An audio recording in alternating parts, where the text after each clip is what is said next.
Welcome to What We Mean to Say. Advent is a word that means coming or arrival. The first evidence of the observance of Advent dates to the 5th and 6th centuries, and it includes prayers and scripture readings for the 5 and sometimes 6 Sundays preceding Christmas. It was originally modeled after Lent.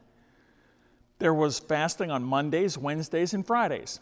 Over time, though, in Rome itself, the length of Advent was reduced to 4 Sundays, and that eventually became the standard. The color of Advent has undergone changes or challenges, depending on your point of view.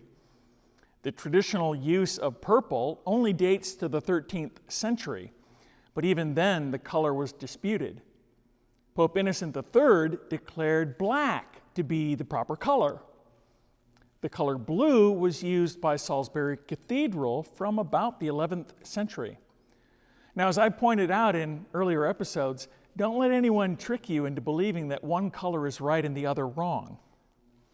That said, the choice of color seems to be associated with whether Advent was considered to be something like Lent or something else.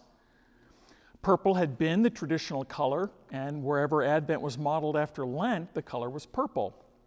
But other parts of the church thought that Advent was more about anticipation than preparation, and hopeful, joyful anticipation at that. As a child, I thought Advent was a time of hurry up and get here Christmas. However, theologically, Advent is equally about our joyful anticipation of Christ's return as King and Judge, who will set the cosmos to rights and unite heaven and earth forever. Now, the modern-day Advent wreath is a very recent innovation.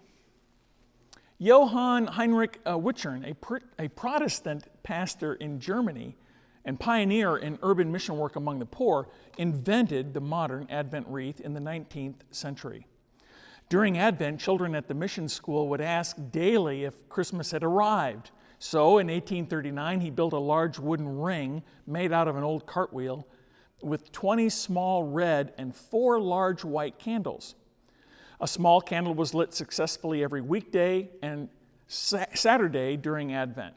On Sundays, a large white candle was lit.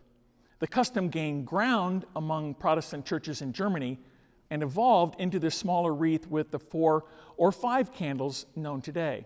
I dare say that Wichern's Advent wreath eventually sparked the idea for an Advent calendar to take the place of the red candles.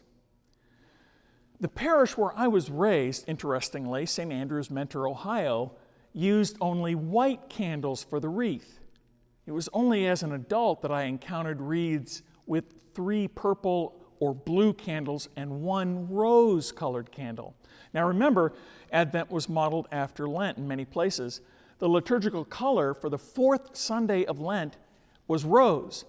That Sunday is often called Laetare Sunday because the first words of the opening sentence in that Mass were, in Latin, Laetare Jerusalem, which means rejoice Jerusalem. It's also called Respite Sunday because the point was that the severity of the Lenten fast was slackened. In Advent, the color rose fell on the 3rd Sunday, although today it symbolizes the kind of hope that says, are we there yet?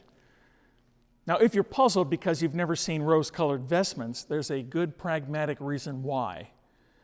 Vestments are expensive, and money is usually donated, and potential donors are understandably reluctant to pay for vestments that are only worn twice a year and not even on a major feast day. And by the way, that was not a hint. I don't want rose-colored vestments. Besides, I think all Advent candles should be white, the way God intended.